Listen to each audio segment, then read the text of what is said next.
Buenas tardes, ya estamos aquí de vuelta mirando a los mercados y a la economía en una jornada sin la referencia de Wall Street. Hoy es festivo allí, Día de los Presidentes, y por tanto no tenemos actividad. Hoy pocas referencias macroeconómicas, también les diré, y hoy sin la referencia de Estados Unidos, Europa lo que hace es caer. Está retrocediendo en torno a unas décimas. Por ejemplo, tenemos ahí al DAX alemán que cae un 0,17%, pero luego hay otros índices como el Eurostoxx o el CAC 40 que están prácticamente planos, con retrocesos que son anecdóticos realmente. 0,04% el Eurostoxx, 0,05% el CAC 40 de París. Y mientras tanto el IBEX sube un 0,5%, 9.940 puntos. Ya saben que hoy en el selectivo lo mejor está siendo la banca, después de que Santander, el Banco Santander, haya publicado, haya anunciado que va a realizar, a llevar a cabo un programa de recompra de acciones y también va a aumentar el dividendo, y eso ha hecho que hoy las compañías bancarias estén subiendo con fuerza. Tenemos al Banco Santander con un 1,6%,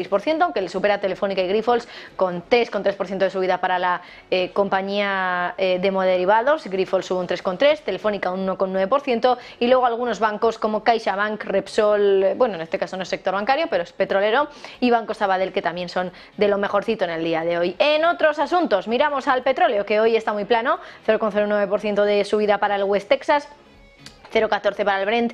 El oro, mientras tanto, sigue por encima de los $2.000 la onza en futuros, 2025. Y vamos ya con algunas noticias del día de hoy. Hoy, por ejemplo, pendientes del informe del Bundesbank, que asegura que la economía alemana va a seguir contrayéndose. Dice el banco alemán que su economía va a seguir en negativo en los próximos 3 meses, en los primeros 3 meses de este año 2024, culpando a la incertidumbre sobre la política gubernamental y también a las huelgas de transporte y la débil demanda industrial y de consumo.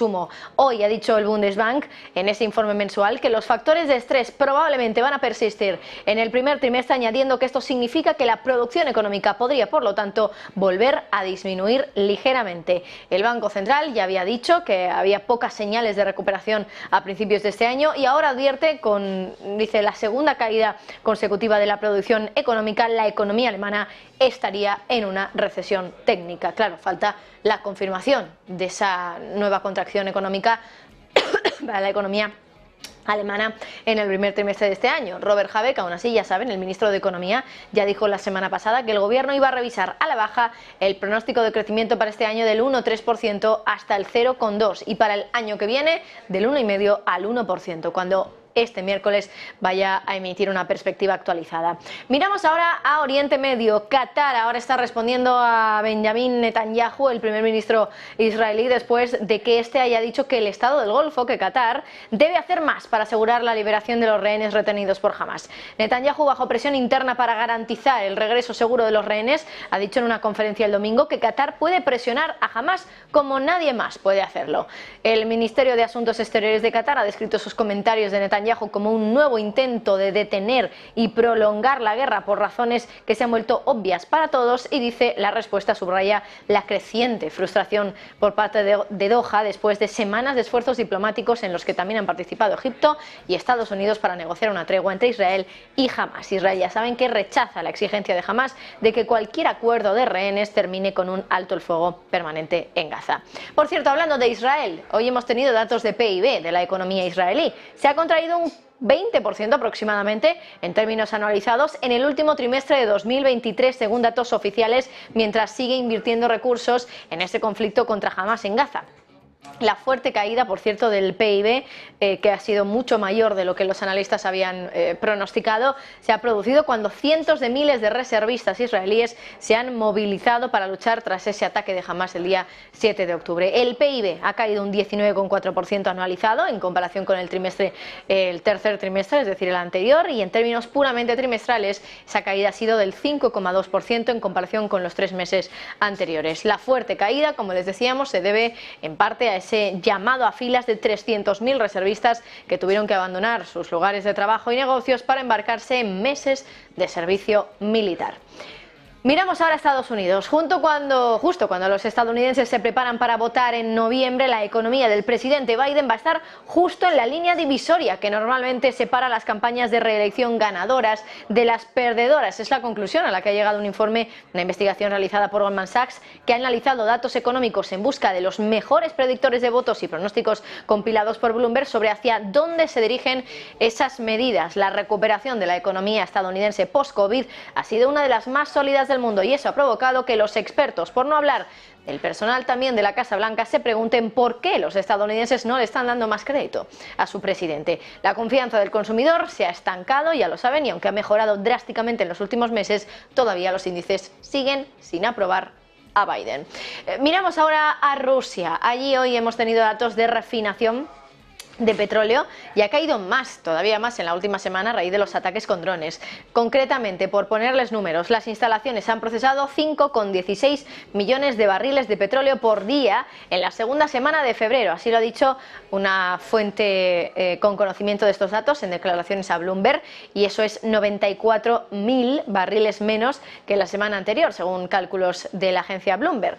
Mientras la invasión de Ucrania, ya saben, por parte de Moscú está a punto de entrar ya en su tercer año, Kiev está tratando también de perjudicar el procesamiento de petróleo de Rusia y su capacidad de hacer frente, de enviar combustible también al frente. Desde principios de este año, los ataques ucranianos han dañado 6 refinerías que representaban alrededor del 18% del procesamiento total de crudo en Rusia.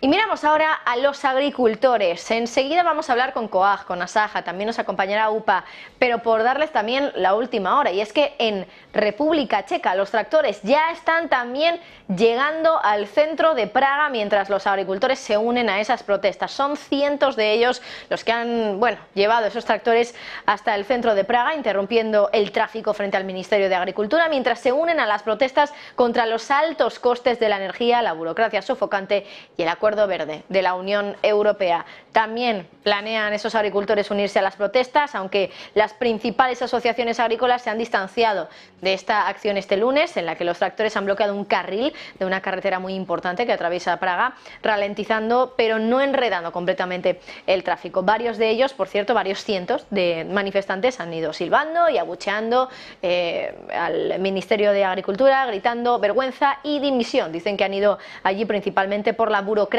en torno a la agricultura y el papeleo que dicen que está al borde de lo insoportable. Bueno, muchas cuestiones las que hay que tratar con los agricultores para entender qué está pasando en este sector, por qué se están manifestando, por qué siguen haciéndolo después de que el gobierno la semana pasada impusiera esas 18 medidas que para ellos son insuficientes. Y vamos a hablar ya con esos agricultores. Tenemos hoy a las 3 organizaciones principales agrarias de España. Tenemos a Asaja, tenemos a Coag y a UPA, y vamos a ir ya con algunos de estos representantes de estas organizaciones. En primer lugar, creo que tenemos ya a Juanjo Álvarez, secretario de organización de Asaja, y creo que también a Javier Fatas, portavoz de la Comisión Ejecutiva Nacional de Coag. Muy buenas tardes a los dos, muchas gracias por estar con nosotros. Buenas tardes. Buenas tardes. Bueno, en primer lugar, vamos al origen de todo, porque aquí hay mucha tela que cortar, sin duda. Estamos, por cierto, a la espera de que también se una a la tertulia Cristóbal Cano, secretario general de UPA en Andalucía. Vamos al origen, como decía. ¿Qué ha pasado o de qué se quejan los agricultores para salir en masa a protestar, ya no solo en España, sino en toda Europa? ¿Cuál es el origen? Juanjo, empiezo contigo. Bueno, pues el origen se basa en toda la Unión Europea casi en lo mismo, que es la burocracia que tenemos, que nos asfixia al campo, a los agricultores y ganaderos. Cada vez hay más burocracia, hay normativas que tienen que simplificar, hay reglas y normas que algunas no valen para nada y tendrán que quitarlas, y por lo tanto no podemos estar todo el día pendiente de los papeleos y de estas normativas, y así no nos dejan producir. Cada vez tenemos más prohibiciones, más restricciones, porque estamos ante una política agrícola comunitaria que entró en vigor en enero del 2023, quien nos ha restringido, nos prohíbe cultivar, nos prohíbe proteger. Hay que cumplir una serie de parámetros y requisitos, una serie de corregímenes que es muy difícil de cumplir, todo ese tipo de normativas, y por lo tanto hace falta esas simplificaciones. Yo creo que ese es el denominador común que ha salido en toda la Unión Europea ante el hartazgo que tenemos los agricultores y ganaderos de toda la Unión, además de los problemas que tenemos en cada país, por supuesto, que luego hablaremos de ello, supongo. Entiendo que esto viene de lejos, que esto lleva años, ¿no? Ese hartazgo del que hablabas, Juanjo, lleva años gestándose, pero citabas precisamente la política agraria común y creo que ese ha sido un poco el catalizador que ha hecho que en toda Europa también estemos viendo esto. No sé si estás de acuerdo, Javier. Pues sí, llevamos muchos años legislando en contra sobre todo de los agricultores y ganaderos que están todos los días al pie del cañón. Esta última PAC pues ha sido caótica, la burocracia, la normativa nos está agobiando en el día a día. Además, pues bueno, además de ser una PAC que ha venido pues con menor presupuesto, con muchas más exigencias, en un momento donde el campo pues no tiene rentabilidad. Se le ha sumado además pues temas como la guerra de Ucrania, que nos ha traído pues una subida de precios en muchos de los insumos que usamos habitualmente.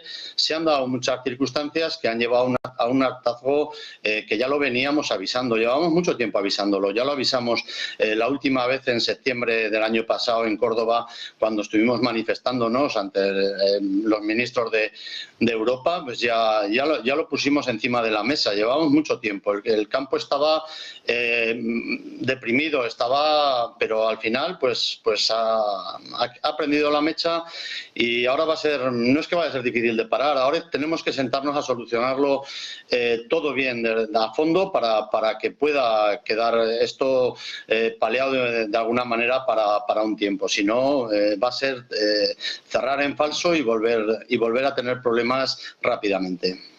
Enseguida hablamos de esas soluciones, ¿no? Porque ya la semana pasada ustedes se reunieron con el ministro Luis Planas y parece que no hay acuerdo, aunque sí que es verdad que hubo una propuesta de medidas por parte del gobierno. Enseguida lo comentamos, pero quiero también tratar uno de los temas que ustedes mencionaban ahora, y es el tema de trabajar a pérdidas. Es verdad que Pedro Sánchez ha ensalzado esa ley de cadena alimentaria que en teoría prohibiría vender a pérdidas, pero ahora nos lo explican ustedes bien cómo está la situación ahora mismo, qué es esa ley de cadena alimentaria y si de verdad están vendiendo a pérdidas. Empiezo con Juanjo. Bueno, estamos ante una ley que entró en vigor hace 3 años y que, bueno, pues la verdad es que no está teniendo mucho éxito y mucha eficacia.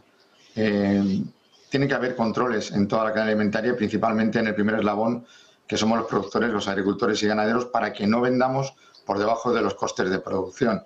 Es decir, si yo hace 3 años estaba vendiendo un producto a 10 céntimos el kilo y tenía unos gastos de 50, a día de hoy estoy vendiendo a esos mismos 10 céntimos, pero con gastos multiplicados por 3, no por 50, sino por 150. Es decir, lo que tenemos es una acumulación de incremento de costes. Entonces estamos hablando más de un problema de precios. Nosotros lo que estamos reivindicando es un problema de costes. Y para hacer frente a esos costes, lo que tiene que haber son mayores inspecciones en la cadena alimentaria para que los agricultores y ganaderos tengamos unos costes de referencia, un precio de referencia en las producciones, y por debajo de esos precios pues no se pueda vender, porque si no el agricultor va a ser imposible que siga produciendo tal y como lo está haciendo en este momento. Bueno, no sé si Javier quiere añadir algo al respecto sobre esa ley de cadena alimentaria, pero en cualquier caso me gustaría ahora también ya abrir ese melón de la solución, es decir, qué se ha hablado con el Ministerio, porque desde COAG y desde Asaja ustedes estuvieron presentes también en esa reunión con el ministro Planas, que por cierto fue una reunión sin acuerdo realmente, pero aún así el ministro sacó adelante varias medidas, 18 concretamente, aunque sí que he escuchado a alguno de ustedes decir que eran medidas insuficientes. Javier. Yo primero decir que la ley de la cadena sí que es un buen instrumento. Lo que hace falta es engrasarla y darle combustible, que funcione. La ley de la cadena lo que nos tiene que proteger, pues como bien comentaba el compañero, es de no vender a pérdidas nunca y de salvar los costes de producción. Esas tienen que ser las dos bases de la ley de la cadena. Y desde luego poner pues funcionarios, poner gente a que esta ley funcione, y creemos que es una ley que si se pone en funcionamiento bien, pues está muy bien. En Europa pues también hay que intentar potenciar cambiar pues todo este tipo de leyes, la directiva marco sobre prácticas desleales, que viene a hablar pues un poco en el mismo camino. Y respecto a la reunión con el ministro, pues bueno, nosotros desde COAG ya le mandamos más de 100 propuestas antes de las pasadas elecciones. Vale, nos ha venido con 18 propuestas, muchas de ellas sin ningún...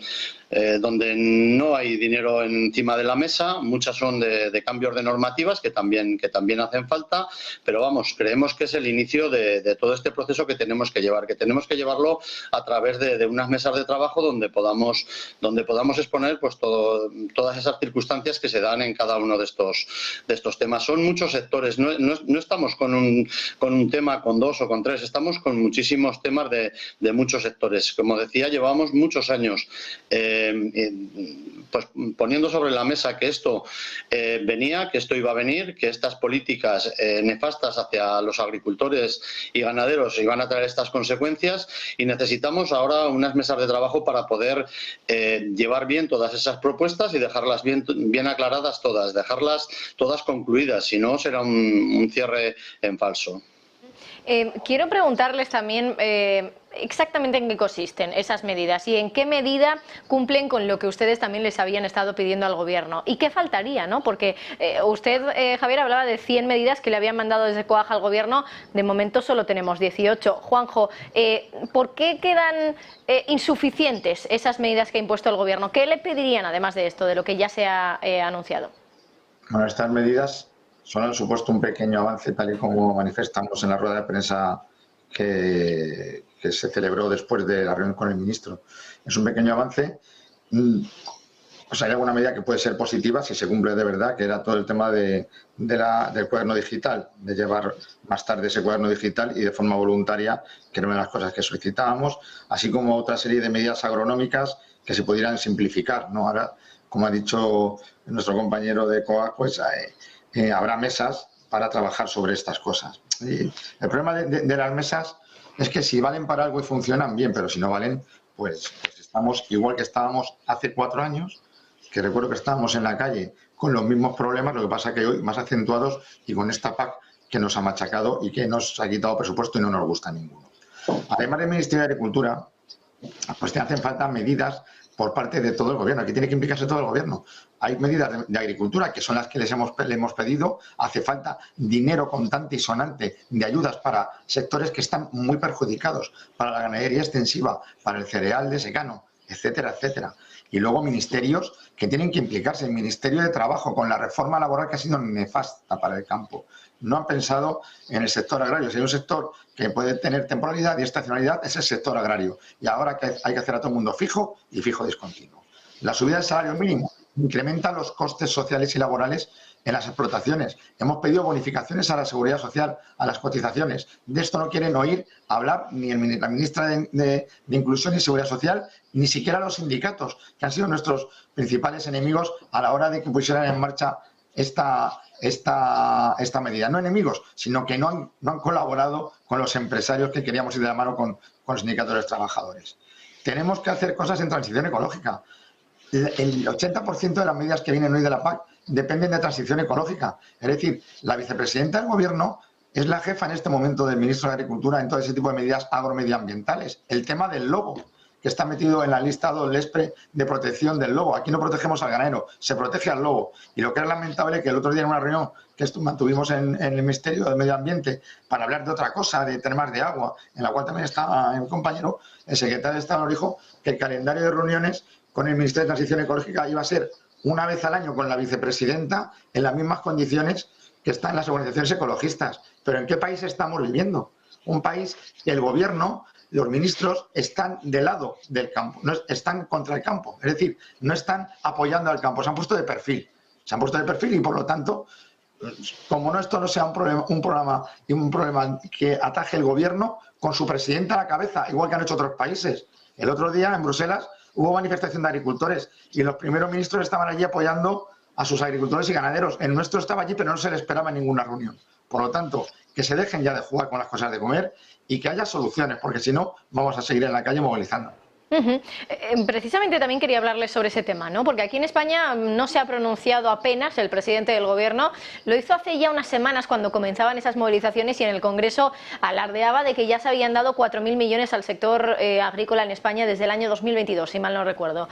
Pero bueno, de todas maneras también ustedes matizan, ¿no? Una cosa es lo que se promete y otra cosa es el dinero que llega. Y justo ahora, Juanjo, usted hablaba de dinero contante e insonante que tiene que llegar también al sector agrícola y al sector ganadero. ¿Qué le pedirían al Gobierno? Porque hoy es verdad que, bueno, la semana pasada tuvimos esa reunión entre ustedes y el ministro Planas y ahora el ministro Planas se reúne con las comunidades autónomas. Da la sensación de que poco a poco van echando un poco de balones fuera. Javier.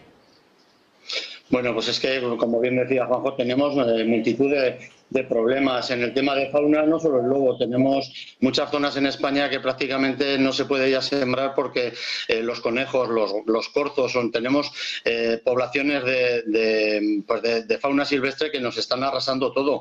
Tenemos los seguros están empezando a no funcionar, están sacando muchas líneas a mucha gente porque lleva 2 o 3 años con problemas con el seguro. Hay que hacer un pacto de seguros en un momento de cambio climático, con unas condiciones climáticas tan difíciles como estas, donde nos pueda arropar a nuestras producciones.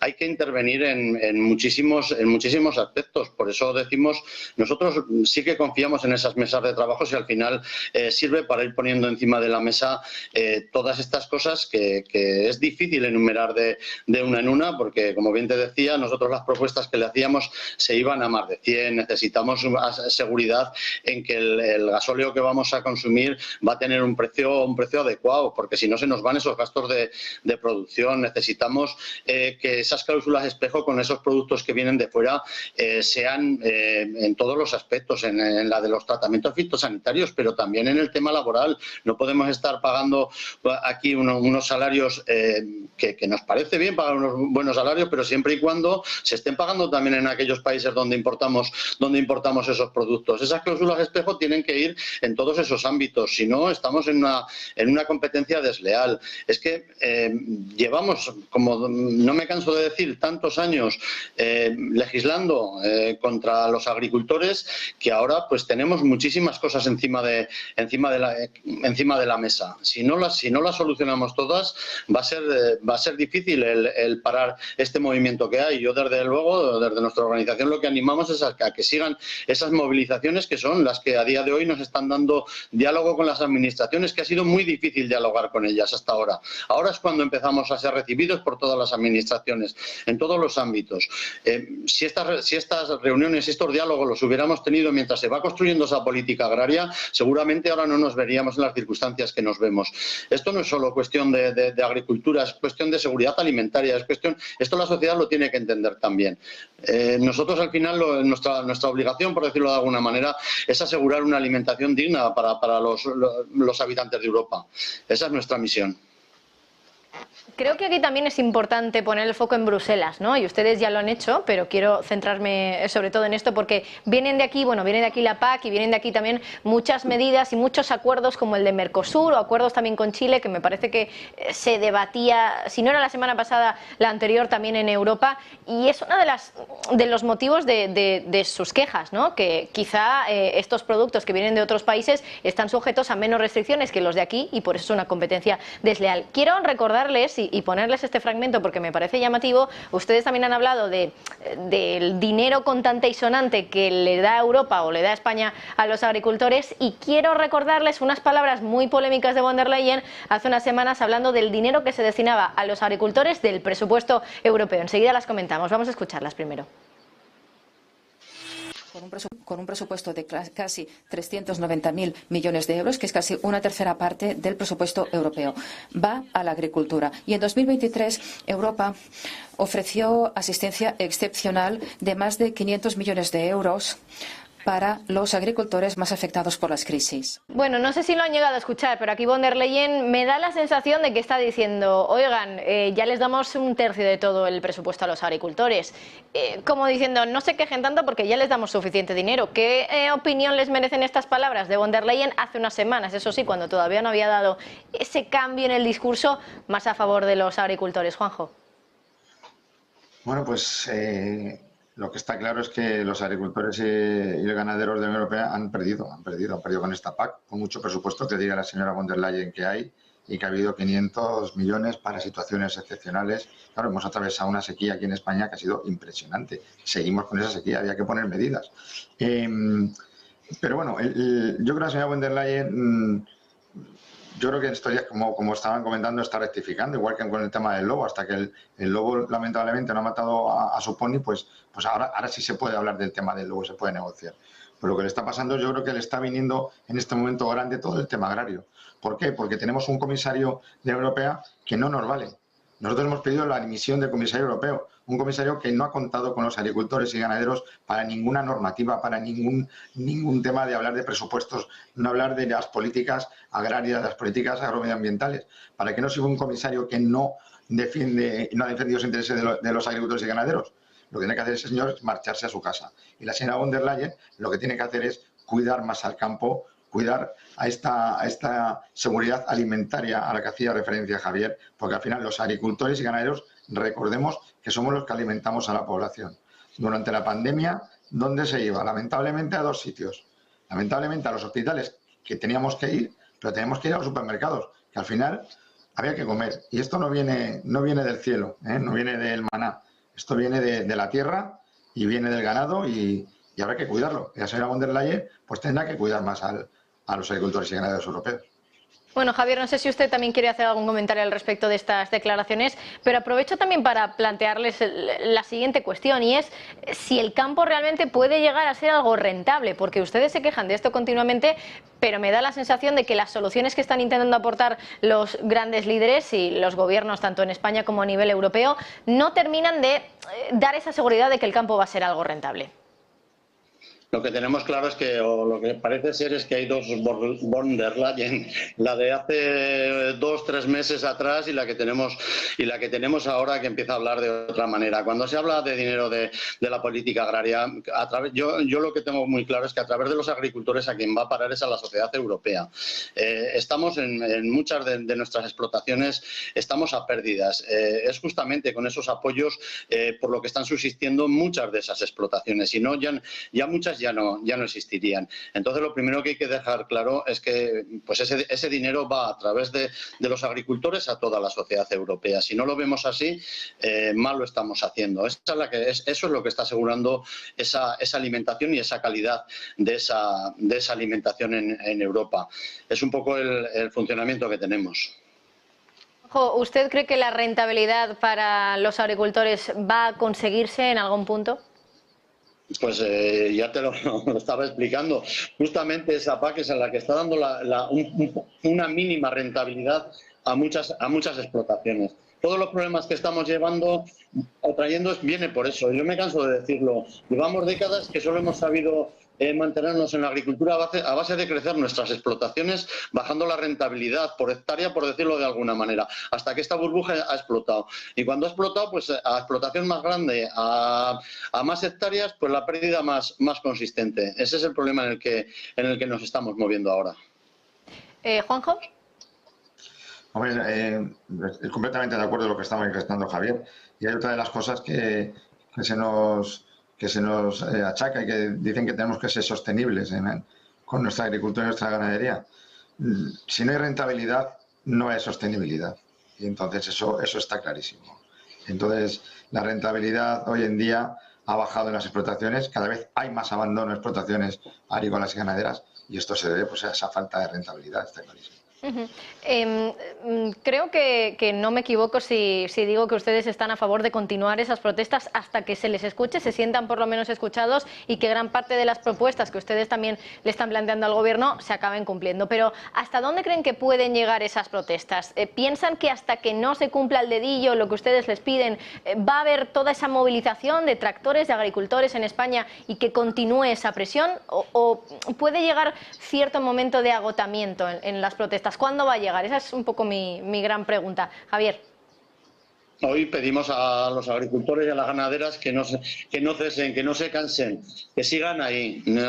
Hoy en día estamos consiguiendo esa negociación, ese diálogo con las administraciones. Necesitamos ahora más que nunca todo su apoyo. Ese cabreo que llevan la gente del campo, que no pasa nada, que salgan a la calle día tras día. Sabemos que es difícil, sabemos que las explotaciones también requieren de nuestra presencia al día a día, pero bueno, vamos a ver si no nos agotamos y seguimos presionando, porque yo creo que estamos en el camino. Juanjo, ¿usted hasta dónde piensa que puedan llegar esas movilizaciones? Bueno, pues esto acaba de empezar. Esto acaba de empezar. Sabemos cómo se empieza, pero no sabemos cuándo se termina y cuándo se acaba. Luego, el Ministerio de Agricultura es el primero que ha dado la palabra de una serie de medidas, pero como he dicho, aquí hace falta que se siente el Gobierno con los ministerios que afectan al campo. Hasta que eso no sea así y el Gobierno, el presidente del Gobierno no se implique de verdad con los agricultores y ganaderos, pues continuaremos de movilizaciones. Pues Juanjo Álvarez, secretario de organización de Asaja, Javier Fatás, portavoz de la Comisión Ejecutiva Nacional de COAG. Íbamos a tener a UPA, pero finalmente ha habido un pequeño problemilla y no hemos podido contar con ellos. De todas maneras, gracias a los dos, Juanjo y Javier, por explicarnos cómo está la situación del campo, cuáles son las medidas que debería aplicar el Gobierno y lanzar desde aquí ese mensaje a favor de los agricultores. Gracias a los dos y suerte. Gracias, muchas gracias. Muchas gracias, Sim. Gracias por apoyarnos en estos días. Bueno, pues seguiremos muy pendientes de esas movilizaciones en el sector agricultor. Hacemos una pausa y enseguida estamos de vuelta.